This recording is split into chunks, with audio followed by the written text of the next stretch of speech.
morning, everyone. This morning, we have a group of experts discussing the life of slaves on southern plantations. We have Miss Louisa Kirkland, Marie Taylor, and myself, Ann Allred. Let's start with Miss Kirkland. Could you tell us something about what the role of a child would be on a southern plantation? Well, during the day while the parents went to work on the plantation, the children went to summer seats. Now, summer seats were known as sand hills as well, and it was located 4 miles from the plantation. They worked on the summer seats or played or whatever activities they did until they were large enough to work on the plantation. And the children loved to eat Hoppin' Johns as a meal. Thank you. Thank you. That's very interesting. Miss Taylor, could you tell us a little bit about how the slaves were treated on a plantation? Yes, Ann, and thank you for having us today. It really depended on who your owner was. Most owners looked on their slaves much like their livestock, and they wanted to take care of their slaves so they could continue to work hard. But you know the old saying, power corrupts, and power corrupts absolutely. Well, that happened with a lot of masters and overseers too. And very often they were treated cruelly, and the smallest misstep could lead to a severe punishment.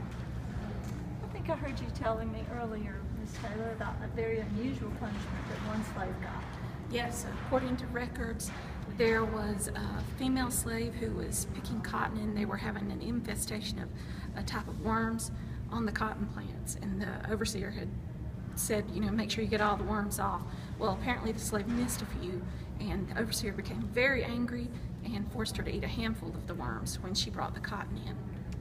Good. So, one thing I wanted to talk about was some contributions that slaves have made to the Southern way of life. Some of the things that they did that have stayed with us and really contributed to Southern life was sweetgrass baskets. And sweetgrass baskets is something that we can call our own in South Carolina because of the slaves that brought them here. Another kind of craft that was done on a plantation would be pottery.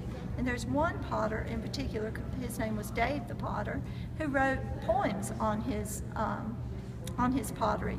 And that was very unusual because slaves were not allowed to learn to read and write, and they weren't allowed to make money off of their work. But he was sort of given a special dispensation because of the fact that he was so skilled. Quilts were also a big craft on southern plantations for slaves.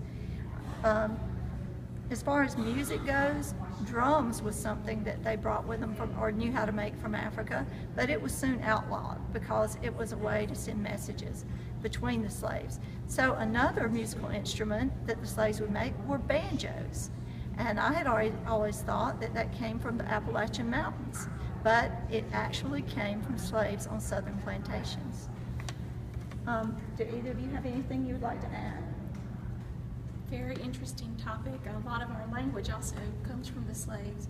Words like cola, tote, okay are actually words that the slaves gave to us. Thank you very much. Ms. Kirkland, do you have anything you'd like to add? I would also like to mention that another thing that the slaves had was more than one concubine, meaning that they could have more than one wife, and there was no law against it or anything. Very interesting. Learn something new every day. That's right. I think we're running out of time, but thank you for joining us. See you again next week on Face the Nation.